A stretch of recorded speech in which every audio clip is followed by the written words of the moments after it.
ओम शांति। आज 3 अप्रैल 2025 के साकार मधुर माँ वाक्य हैं मधुबन से। मीठे बाप दादा जी ने कहा, तुम्हारा ये नया झाड़ बहुत मीठा है। इस मीठे झाड़ को ही कीड़े लगते हैं। कीड़ों को समाप्त करने की दवाई है मन मना भाव। जो विकारी रूपे कीड़े लग गए मीठी मीठी आत्मा में, अब उन कीड़ों को भस्म करना है। कैसे? मन मना भव के मंत्र के द्वारा। ये सतगुरु जी ने मंत्र दिया है हमें। अपने को आत्मा समझ उस एक परमात्मा को याद करना है। जितना जितना याद बढ़ती जाएगी ये कीड़े भस्म होते जाएंगे और आत्मा फिर से अपने उस पवित्र, अपने उस मीठे स्वरूप में स्थित हो जाएगी। प्रश्न है, पास विद ऑनर होने वाले स्टूडेंट की निशानी क्या होगी? उत्तर है, वो सिर्फ एक सब्जेक्ट में नहीं लेकिन सभी सब्जेक्ट पर पूरा पूरा ध्यान देंगे। स्थूल सर्विस की भी सब्जेक्ट अच्छी है, बहुतों को सुख मिलता है, इससे भी मार्क्स जमा होती है, लेकिन साथ साथ ज्ञान भी चाहिए तो चलन भी चाहिए। दैवीय गुणों पर पूरा अटेंशन हो, ज्ञान योग पूरा हो, तब पास विद ऑनर हो सकेंगे। चारों सब्जेक्ट्स में पूरा फुल पास होना है, वही पास विद ऑनर बनते हैं। ज्ञान योग धारणा सेवा, हर सब्जेक्ट पर जिसका टेंशन हो वही पास विद ऑनर की निशानी है। गीत चला है, ना वो हमसे जुदा होंगे। ओम शांति। बच्चों ने क्या सुना? बच्चों की किससे दिल लगी हुई है? गाइड से। गाइड क्या क्या दिखलाते हैं? स्वर्ग में जाने का गेट दिखलाते हैं। बच्चों को नाम भी दिया है गेट वे टू हेवन। स्वर्ग का फाटक कब खुलता है? अभी तो हेल है ना। हेवन का फाटक कौन खोलते हैं और कब? ये तुम बच्चे ही जानते हो। तुमको सदैव खुशी रहती है। हेवन में जाने के लिए रास्ता तुम जानते हो। मेले प्रदर्शनी द्वारा तुम ये दिखलाते हो कि मनुष्य स्वर्ग के द्वार कैसे जा सकते हैं। चित्र तो तुमने बहुत बनाए हैं। बाबा पूछते हैं, इन सब चित्रों में कौन सा ऐसा चित्र है जिससे हम किसको भी समझा सकें कि ये है स्वर्ग में जाने का गेट? गोले यानी कि सृष्टि चक्र के चित्र में स्वर्ग जाने का गेट सिद्ध होता है। यही राइट है। ऊपर में उस तरफ है नर्क का गेट और उस तरफ है स्वर्ग का गेट। बिल्कुल क्लियर है।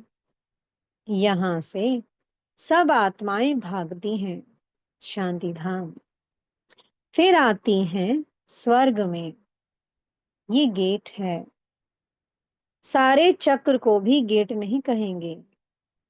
ऊपर में जहां संगम दिखाया है वो है पूरा गेट, जिससे आत्माएं निकल जाती हैं, फिर नई दुनिया में आती हैं। बाकी सब शांति धाम में रहती हैं। कांटा दिखाता है कि ये नर्क है, वो स्वर्ग है।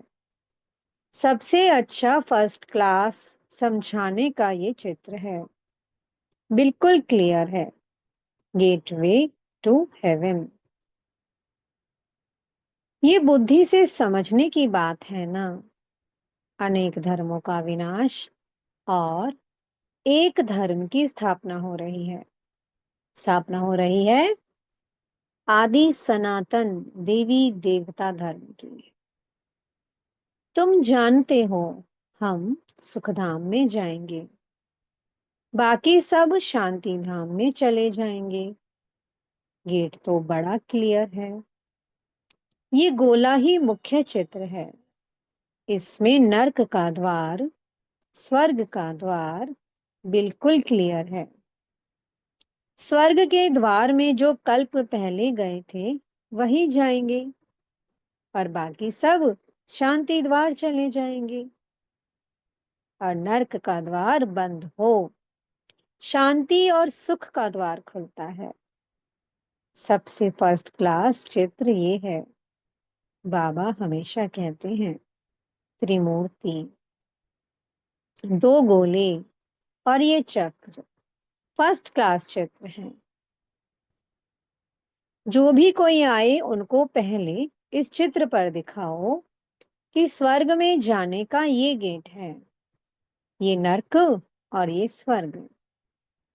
नर्क का अभी विनाश होता है, मुक्ति का गेट खुलता है। इस समय हम स्वर्ग में जाएंगे, बाकी सब शांति धाम में जाएंगे। कितना सहज है। स्वर्ग द्वार सभी तो नहीं जाएंगे, वहां तो इन देवी देवताओं का ही राज्य था। तुम्हारी बुद्धि में है स्वर्ग द्वार चलने के लिए अभी हम लायक बने हैं। जितना लिखेंगे पढ़ेंगे होंगे नवाब, रोलेंगे पिलेंगे तो होंगे खारा। सबसे अच्छा चित्र ये गोले का है। बुद्धि से समझ सकते हैं। एक बार चित्र देखा, फिर बुद्धि से काम लिया जाता है। तुम बच्चों को सारा दिन ये ख्यालात चलने चाहिए कि कौन सा चित्र मुख्य हो, जिस पर हम अच्छी रीति समझा सकते हैं। गेटवे टू हेवन, ये अंग्रेजी अक्षर बहुत अच्छा है। अभी तो अनेक भाषाएं हो गई हैं। हिंदी अक्षर हिंदुस्तान से निकला है। हिंदुस्तान अक्षर कोई राइट नहीं है, इसका असल नाम तो भारत ही है। भारत खंड कहते हैं। ये तो गलियों आदि के नाम बदले जाते हैं, खंड का नाम थोड़े ही बदला जाता है। वहां भारत अक्षर है ना, सब में भारत ही याद आता है। गाते भी हैं, भारत हमारा देश है। हिंदू धर्म कहने से भाषा भी हिंदी कर दी है। ये है अनराइटियस। सतयुग में था सच ही सच, सच पहनना, सच खाना और सच बोलना। यहाँ सब झूठ हो गया है। तो ये गेट वे टू हेवन अक्षर बहुत अच्छा है। चलो हम आपको स्वर्ग जाने का गेट बताएं। कितनी भाषाएं हो गई हैं। बाप तुम बच्चों को सदगति की श्रेष्ठ मत देते हैं। बाप की मत के लिए गायन है, उनकी गतमत न्यारी। तुम बच्चों को कितनी सहज मत देते हैं। भगवान की श्रीमत पर ही तुमको चलना है। जो भगवान की श्रीमत पर चलते हैं, फिर वही भगवान समान, भगवान भगवती बनते हैं। पारसनाथ पारसनाथनी बनते हैं। और ये मत मिलती है हमें सिर्फ संगम, इसलिए उसे की मत पर चलना है। डॉक्टर की मत पर डॉक्टर बनेंगे, और भगवान की मत पर भगवान भगवती बनना होता है भी भगवानुवाच।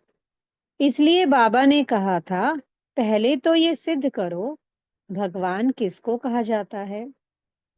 स्वर्ग के मालिक जरूर भगवान भगवती ही ठहरे। ब्रह्म में तो कुछ है नहीं। स्वर्ग भी यहाँ, नर्क भी यहाँ होता है। स्वर्ग नर्क दोनों बिल्कुल न्यारे हैं। मनुष्यों की बुद्धि बिल्कुल तमो प्रधान हो गई है, कुछ भी समझते नहीं है। सतयुग को लाखों वर्ष दे दिया है। कलयुग के लिए कहते हैं 40,000 वर्ष पड़े हैं। बिल्कुल ही घोर अंधियारे में है। अभी तुम बच्चे जानते हो, बाप हमको हेवन ले जाने के लिए ऐसा गुणवान बनाते हैं। मुख्य फुरना ही ये रखना है कि हम सतो प्रधान कैसे बने। बाप ने बताया है, मामेकम याद करो, चलते फिरते काम करते बुद्धि में ये याद रहे, उस एक की याद रहे। आशिक माशुक भी कर्म तो करते हैं ना, भक्ति में भी कर्म तो करते हैं ना। बुद्धि में उनकी याद रहती है, याद करने के लिए माला फेरते हैं। बाप भी घड़ी घड़ी कहते हैं, मुझ बाप को याद करो। सर्वव्यापी कह देते तो फिर याद किसको करेंगे। बाप समझाते हैं, तुम कितने नास्तिक बन गए हो, बाप को ही नहीं जानते हो। कहते भी हो ओ गॉड फादर, परंतु वो है कौन, ये जरा भी पता नहीं है। अब सब उसको पुकार तो रहे हैं, हे परम पिता परमात्मा आ जाओ, हे गॉड फादर आ जाओ, लेकिन वो कौन है, कैसा है, ये नहीं पता। आत्मा कहती है ओ गॉड फादर, परंतु आत्मा क्या है। आत्मा अलग है, उनको कहते हैं परम आत्मा, अर्थात सुप्रीम, ऊंचते ऊंच सुप्रीम सोल, परम आत्मा। एक भी मनुष्य नहीं जिसको अपनी आत्मा का ज्ञान हो। मैं आत्मा हूं, ये शरीर है, दो चीज तो है ना। ये शरीर पांच तत्वों का बना हुआ है। आत्मा तो अविनाशी एक बिंदी है, वो क्या चीज से बनेगी, इतनी छोटी बिंदी है। साधु संत आदि कोई को पता नहीं है, इसने तो बहुत गुरु किए, परंतु कोई ने ये नहीं सुनाया कि आत्मा क्या है, परमपिता परमात्मा क्या है। ऐसे नहीं, सिर्फ परमात्मा को नहीं जानते, आत्मा को भी नहीं जानते, न खुद को जानते, न अपने क्रिएटर को जानते। आत्मा को जान जाएं तो परमात्मा को फट से जान जाएं। बच्चा अपने को जाने और बाप को ना जाने तो चल कैसे सकते हैं। तुम तो अभी जानते हो आत्मा क्या है, कहाँ रहती है। डॉक्टर लोग भी इतना समझते हैं, वो सूक्ष्म है, इन आंखों से देखी नहीं जाती। फिर शीशे में भी बंद करने से देख कैसे सकेंगे। दुनिया में तुम्हारे जैसी नॉलेज कोई को नहीं है। तुम जानते हो आत्मा बिंदी है, परमात्मा भी बिंदी है। बाकी हम आत्माएं पतित से पावन और पावन से पतित बनती हैं। वहां तो पतित आत्मा नहीं रहती है, वहां से सब पावन आते हैं, फिर पतित बनते हैं, फिर बाप आकर पावन बनाते हैं। ये बहुत ही सहज ते सहज बात है। तुम जानते हो हमारी आत्मा 84 का चक्कर लगाए अब तमो प्रधान बन गई है। हम ही 84 जन्म लेते हैं, एक की बात नहीं है। बाप कहते हैं, मैं समझाता इनको हूं और सुनते तुम हो। ब्रह्मा बाबा के थ्रू समझाते हैं ना हम सब बच्चों को। सबसे पहले ब्रह्मा बाबा सुनते हैं और फिर हम सब बच्चे सुनते हैं। मैंने इनमें प्रवेश किया है, इनको सुनाता हूँ, तुम सुन लेते हो। ये है रथ। तो बाबा ने समझाया है, नाम रखना चाहिए गेट वे टू हेवन। परंतु इसमें भी समझाना पड़े कि सतयुग में जो देवी देवता धर्म था वो अब प्राय लोप है, कोई को पता नहीं है। क्रिश्चियन भी पहले सतो प्रधान थे, फिर पुनर्जन्म लेते लेते तमो प्रधान बनते हैं। झाड़ भी पुराना जरूर होता है, ये वैरायटी धर्मों का झाड़ है। झाड़ के हिसाब से और सब धर्म वाले आते ही पीछे हैं। ये ड्रामा बना बनाया है। ऐसे थोड़ी कोई को टर्न मिल जाएगा सतयुग में आने का। नहीं, ये तो अनादि खेल बना हुआ है। सतयुग में एक ही आदि सनातन प्राचीन देवी देवता धर्म था। अब तुम बच्चों की बुद्धि में है कि हम स्वर्ग में जा रहे हैं। आत्मा कहती है हम तमो प्रधान हैं। तो घर कैसे जाएंगे, स्वर्ग में कैसे जाएंगे? उसके लिए सतो प्रधान बनने की युक्ति भी बाप ने बतलाई है। अब कैसे बने सतो प्रधान? और इस समय लास्ट समय में तो अवस्था तमो तमो प्रधान वाली हो गई है और हमें बनना है संपूर्ण सतो प्रधान। तो बाबा ने युक्ति बताई है। बाप कहते हैं मुझे ही पतित पावन कहते हैं। अपने को आत्मा समझ बाप को याद करो। भगवान उवाच लिखा हुआ है। ये भी सब कहते रहते हैं क्राइस्ट से इतने वर्ष पहले भारत हेवन था, परंतु कैसे बना, फिर कहाँ गया, ये कोई नहीं जानते। तुम तो अच्छी रीति जानते हो, आगे ये सब बातें थोड़ी जानते थे। दुनिया में ये भी किसको पता नहीं कि आत्मा ही अच्छी व बुरी बनती है। सभी आत्माएं बच्चे हैं, बाप को याद करते हैं। बाप सभी का माशुक है और सभी आशिक हैं। अभी तुम बच्चे जानते हो वो माशुक आया हुआ है, बहुत मीठा माशुक है। नहीं तो सभी उनको याद क्यों करते? कोई भी ऐसा मनुष्य नहीं होगा जिसके मुख से परमात्मा का नाम नहीं निकले। सिर्फ जानते नहीं हैं, अब सब याद कर रहे हैं उस भगवान को, परमात्मा को। कोई गॉड फादर कह रहा है, कोई अल्लाह कह रहा है, कोई कोई कुछ कह रहा है, कोई सदगुरु अकाल, कुछ ना कुछ कह रहे हैं। लेकिन याद तो उस एक को ही कर रहे हैं ना, बस जानते नहीं हैं। तुम जानते हो आत्मा अशरीरी है। आत्माओं की भी पूजा होती है ना।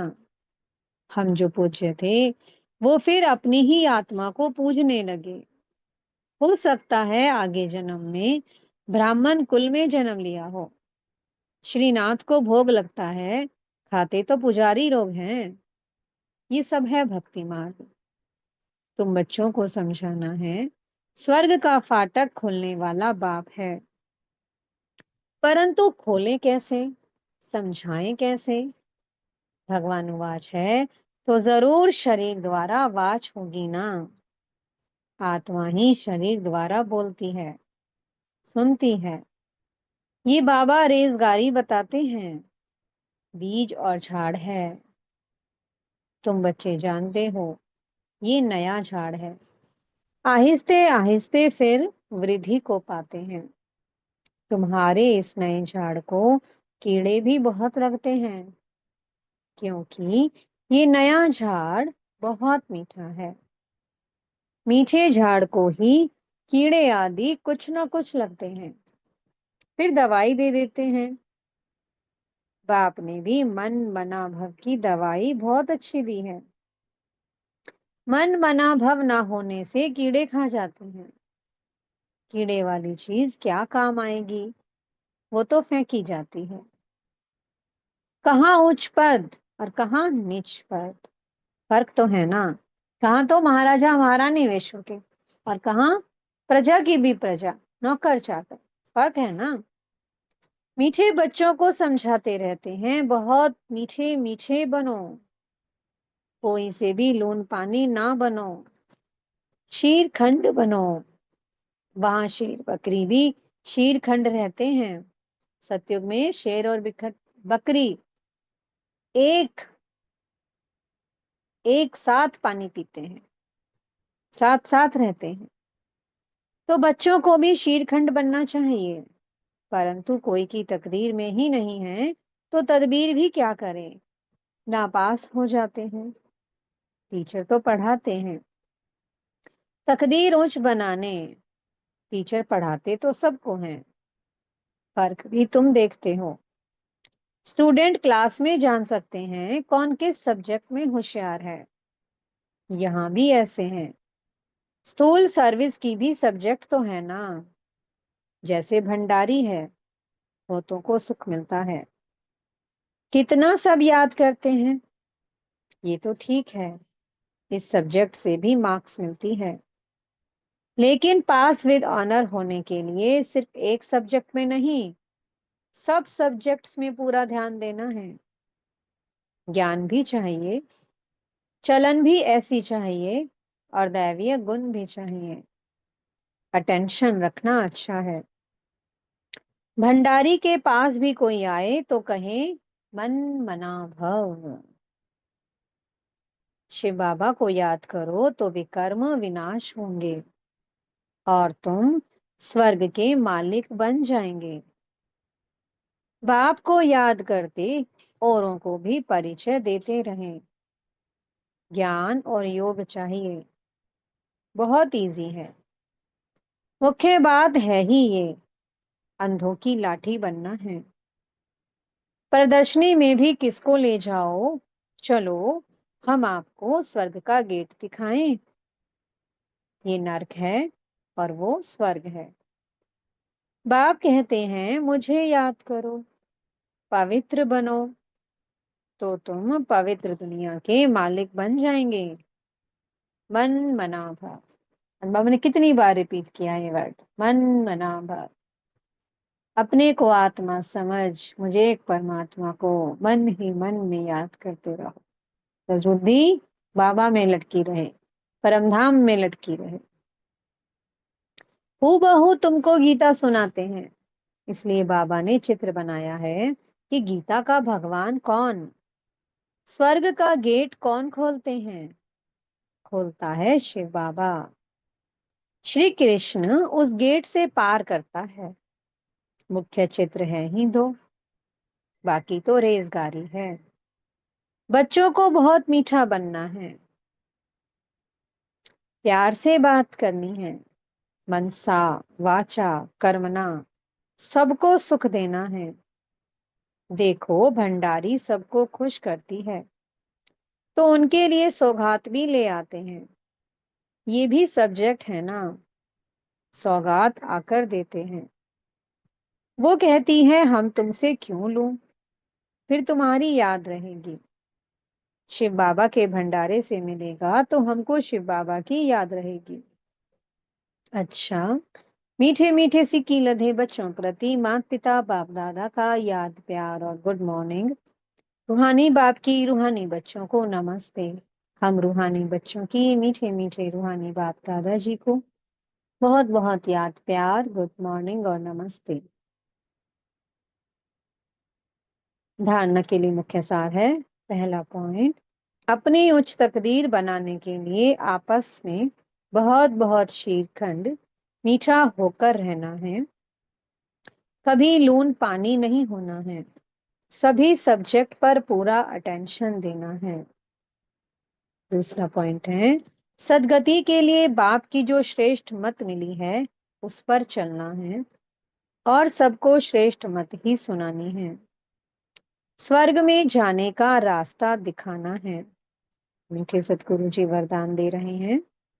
हर आत्मा को हिम्मत उल्लास दिलाने वाले रहमदिल विश्व कल्याणकारी भव। कभी भी ब्राह्मण परिवार में किसी कमजोर आत्मा को तुम कमजोर हो ऐसे नहीं कहना। आप रहमदिल विश्व कल्याणकारी बच्चों के मुख से सदैव हर आत्मा के प्रति शुभ बोल निकलने चाहिए, दिल शिकस्त बनाने वाले नहीं। चाहे कोई कितना भी कमजोर हो, उसे इशारा या शिक्षा भी देनी हो तो पहले समर्थ बनाकर फिर शिक्षा दो। पहले धरनी पर हिम्मत और उल्लास का हल चलाओ,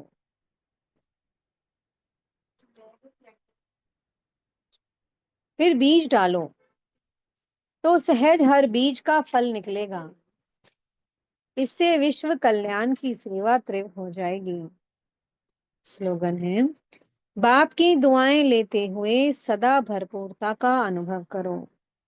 अव्यक्त इशारे हैं, कंबाइंड रूप की स्मृति से सदा विजयी बनो। सदा हर कर्म करते हुए अपने को कर्म योगी आत्मा अनुभव करो। कोई भी कर्म करते हुए याद भूल नहीं सकती। कर्म और योग दोनों कंबाइंड हो जाएं, जैसे कोई जुड़ी हुई चीज को अलग नहीं कर सकता, ऐसे कर्म योगी बनो। ओम शांति।